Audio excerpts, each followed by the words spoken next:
Yo, what's up everybody? Welcome to a Krispy guide video. Today I'm going to be talking about the Imbuement Flurry Rogue. This is a build I found during the beta that was absolutely ripping, and I was like, I need to continue this actually when Diablo 4 releases. So I've had the opportunity to kind of maximize it the last couple days and get to level 50. It's been quite the journey, but I'm very excited to share my guide with you. I haven't gone into super late game yet, but if you want to check it out, I will be streaming a little bit and you can check in on this build and see how it's progressing if you're really into it. To get kind of started, I want to talk about how to actually build this build. So one big thing about this build is it is a very wave clear heavy build. It's not so much for its single targets, but it excels in very large group situations.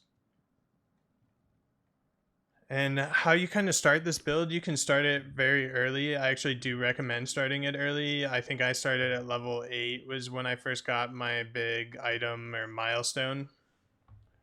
So some crucial milestones between level 1 and 20 to run this build, I would get an amulet, which I don't have equipped right now, but sometimes amulets have a +1 to all imbuement skills. Sometimes you can get even more than that, but for all intents and purposes, just the +1 imbuement skills allows you to run poison, shadow, and the freeze imbuement skill. Running all three is actually pretty cool because it's really colorful, and also you get a lot of crowd control. It's not doing super heavy DPS early, but it does do a lot for you managing. And I think I only died like 1 or 2 times getting to 50, and I was on world tier 1. I switched over to world tier 2 a little bit. And then also the second big milestone from 1 to 20 is you want to make sure you run to this dungeon above Kiwashad and the Forsaken Quarry, and it allows you to get this. Flurry damages an enemy in a circle around you and deals X amount of damage.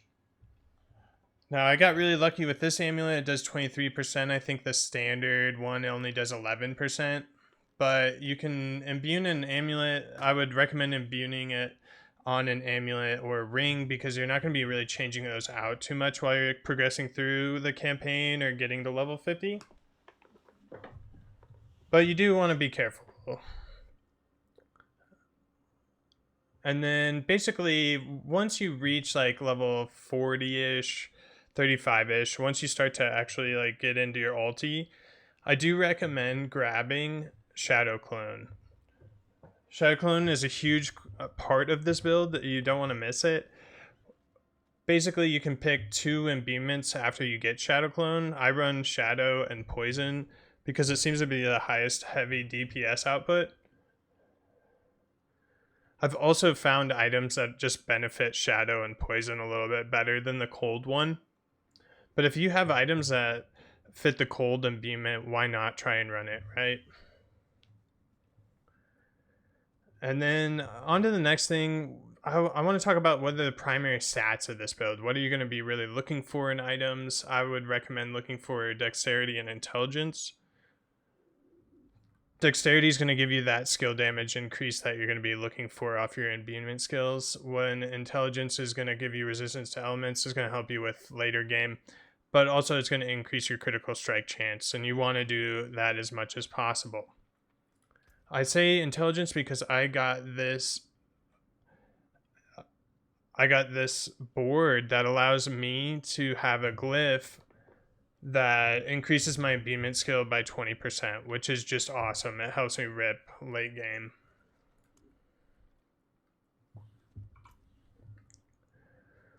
What you really want to look for in your legendary aspects and items is vulnerability and imbuement damage is what you're really going to be looking for. So imbuement skill damage and then vulnerability damage. I think my bow has quite a bit of it. 36 or 33% vulnerability damage, which is just awesome because you're going to be pretty much proccing vulnerable on everything.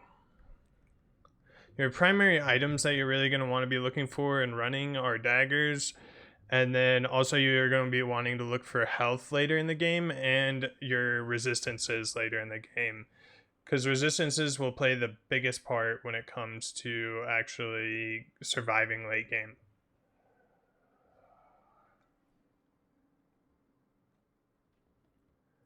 And let's go over the basic skill tree. I'll link this down in the comments, but I just want to go over my basic skill tree and how it kind of came into fruition. So I always start with puncture, and then I branch out puncture into fundamental puncture.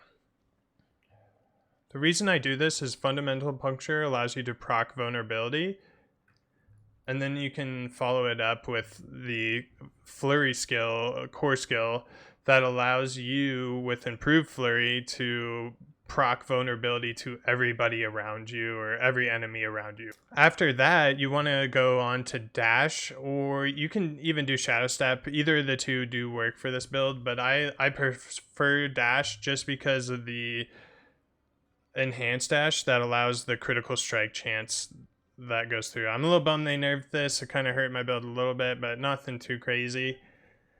And then I also grab weapon mastery, but that's usually later in the game. I'll come back to that. And I do skip over subterfuge abilities. I really don't use them too much.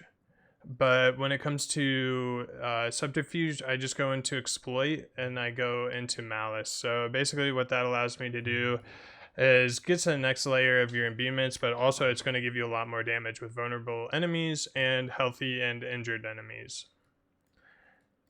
And onto the piece de resistance. The imbuement skill is your bread and butter. As you can see here, I have 7 on my shadow and 5 on my poison. And then I've fully branched out both of them, and I have even subcategories to them. And when it comes to precision imbuement, you basically are allowed to get more critical chance, which increases your damage output as well. And of course, your ultimate is going to be Shadow Clone. I do recommend getting it all the way out because it's the 20% extra damage is going to put it right at 100% damage. So it'll be doing exactly the same amount of damage as you're doing. And then finally, when it comes down to the close quarter, or when it comes down to the key passives, you can do close quarter combat or you can do victimize. I've found close quarter combat to be better, but if you're really running into large packs and stuff, I might do victimize because things are going to just blow up everywhere, which is always fun, always really cool, and it always makes for a good time in a build. And lastly, I'm going to go over kind of the combination for maximum DPS in the next segment. Alright everyone, I want to show the basics of how this build works. So I want to use my basic ability to proc vulnerability, and then I can spread it with my core ability of Flurry and spread it to the entire pack. And then now I can use my shadow immune to blow up folks. I can use that twice. I can use my I can use my poison to basically do that extra little damage I need when I'm nuking things. But if I need cooldowns, like let's say both of them are on cooldown, I can hit my ultimate, and I have a shadow clone that now does 100% damage of what I do, and I also receive these cooldowns again, so I can proc the double time and basically just non-stop be putting out damage, elemental damage. It looks fun, it is fun. I have such a fun time playing this build. If you really like what this build is, please drop this video a like, and go ahead and follow my Twitch and subscribe to my YouTube channel. Thank you.